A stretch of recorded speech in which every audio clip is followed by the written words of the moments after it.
Delighted to say we can welcome Dame Priti Patel to the show this morning. Dame Priti, good morning. Good morning there. We were talking about Keir Starmer saying we're now back on the world stage. Were you aware that we weren't on the world stage? What a load of nonsense, quite frankly. That is utter rubbish from Keir Starmer, not for the first time. It was Britain that led the international efforts when it came to Russia's illegal invasion of Ukraine. So I think he needs to go away and do some homework. And of course, it was Conservatives in government that led the way when it came to Britain post-Brexit, our place in the world, securing those trade deals, over 70 trade agreements during our tenure in government, Eamon. So we're not going to listen to that nonsense from Keir Starmer, who just constantly wants to betray Britain, the democratic vote of the British people when it came to the Brexit referendum. And I think he needs to really go back and recalibrate his very smug comments. Look, comments in the newspapers today, the headlines rule everything.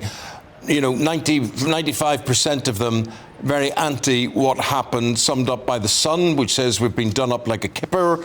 And the Mirror, though, this morning says this deal is a win-win. It's a win for shoppers, it's a win for tourists, it's a win for travellers, it's a win for businesses who will all feel the benefit. Do you accept that?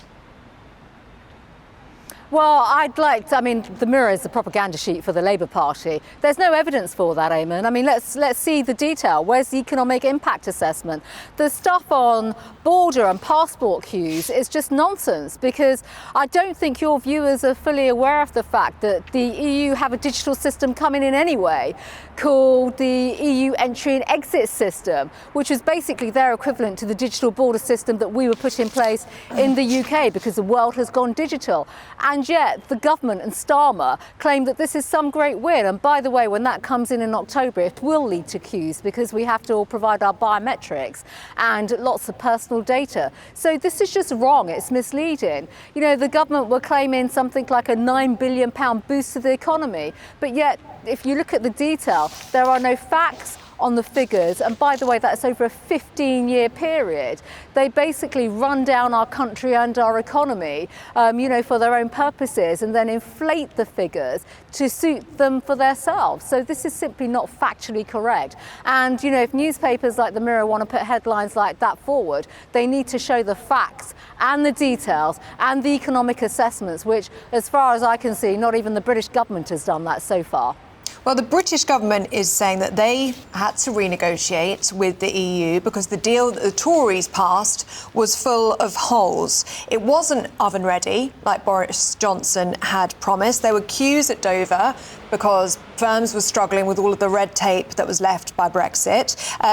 Boris Johnson had claimed that there'd be no border in the Irish Sea, but we know with the Northern Ireland Protocol there were still customs checks between Great Britain and Northern Ireland, and there was a sense that the deal was rushed through government. You know, this Get Brexit Done campaign, there was very limited scrutiny. So the government would say that you didn't take advantage of Brexit. Well, I'm very sorry to say I disagree with all of that. And look, I'm standing in front of the Parliament building right now, and I can tell you there was plenty of scrutiny in the House of Commons. Unlike the government yesterday, who were hiding, they refused to come to Parliament to present their so-called reset. And there's a very important point that I do want to make about your comments, is that it's completely untrue to say there was no scrutiny. But actually, those arrangements that were put in place by the Conservative government and Conservative governments were transitional arrangements. And basically, we were the ones that secured the trade cooperation agreement, which Keir Starmer, when he was Shadow Brexit Secretary and running campaigns to unpick Brexit, said could never be achieved. We were the ones that secured the tariff-free trade deal with the EU. Starmer said that couldn't be achieved. We were the ones that dealt with the security partnership, and Starmer said that could never be achieved. We had the greatest law enforcement let me put this another way, Dame Priti. Post-Brexit, which Starmer said could not be achieved. Is this a betrayal of Brexit then? 100% it is. Keir Starmer never believed in Brexit. He spent all his time campaigning to unpick Brexit. He was being dishonest with the British public. He basically did not go into the general election last year and say that his reset would mean that we'd become a rule taker all over again and under the European Court of Justice, which is effectively what has happened. He deceived the British public. He never said that we'd end up paying the EU, and that's what we are doing again. Those were the fundamental reasons why the public voted to leave the EU and gave us as Conservatives in government that clear instruction that they wanted to leave and left us to get on and do that work, the hard work of getting Brexit done and leaving the EU. Shadow Foreign Secretary, final point, briefly, quickly. Keir Starmer, he likes to give things away. We're in Gibraltar this morning. Do you think Gibraltar will be one of those things he's trying to give away? We should never trust Keir Starmer. You know, he's screwing things up domestically, so he gets on the international bandwagon. He's selling us out, not just on Brexit, but on Chagos. And now, you saw it last week, we're hearing it again already. We're hearing all sorts of things about Gibraltar. We'll hold them to account, Eamon, on this. But when Labour negotiates, Britain always seems to lose. Shadow Foreign Secretary, appreciate your time. Thank you very much indeed. Thank you. Well, Fraser Myers is still with us. He's across all of that. What did you make of what you just heard from Dame Priti Patel? Well, she's really come out swinging. I mean, I think it's good to see people on the Brexit side, the Conservatives and, of course, Reform, going really hard against this deal because it is a betrayal of Brexit.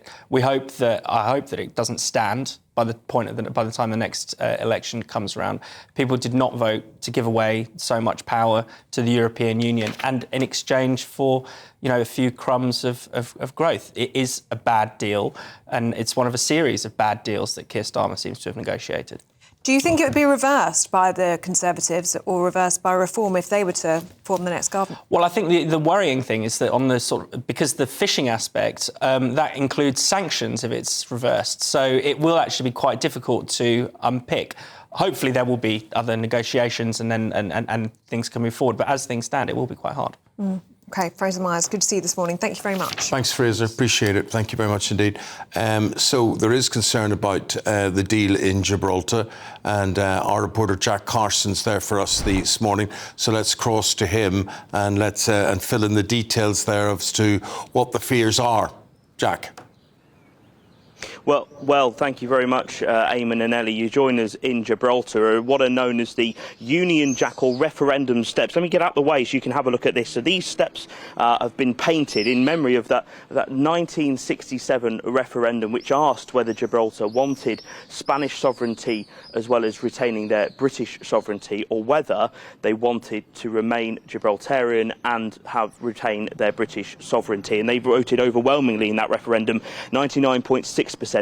To remain British. So there was a real deep patriotic feeling here in Gibraltar, and that is where the concerns are coming from over this possible deal that we're seeing and hearing from yesterday, particularly at that EU-UK summit, that a deal is very close indeed. The details of that deal we don't know, but there have been concerns in the recent few weeks when the Spanish Foreign Minister, José Manuel Albares, said that in order for the UK and the EU to have a full relationship going forward, there needed to be an agreement on Gibraltar. We know that Spain still has and retains its sovereignty claims over Gibraltar, and there are also concerns around what happens at Gibraltar International Airport, whether there could be Madrid border officials at that airport that the British citizens going to a British overseas territory might have to show their passports to in order to gain entry into the country. Here's what Antonio Costa of the European Council said yesterday at that EU summit.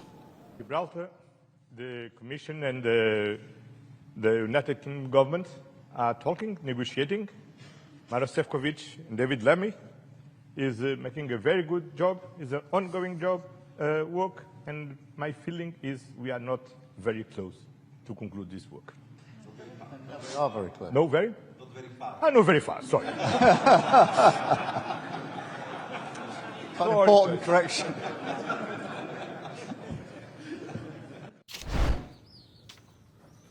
Well, Chief Minister Picardo of Gibraltar, and stick with us because we're hopefully going to be speaking to him later on this morning, said that yesterday that a deal was excruciatingly close. We'll try and get some detail because there are a lot of concerns here. But you can see even just in the windows, you know, the Union flag flying there next to the Gibraltar flag as well. People here are fiercely Gibraltarian, they are fiercely British, and so that's where these concerns come from. They do need to have an agreement. Of course, it was only a transitional agreement after the UK left the European Union, and border officials turning a bit of a blind eye to those 15,000 people that come in and out of the border every day. So an agreement close, but concerns about just exactly that means.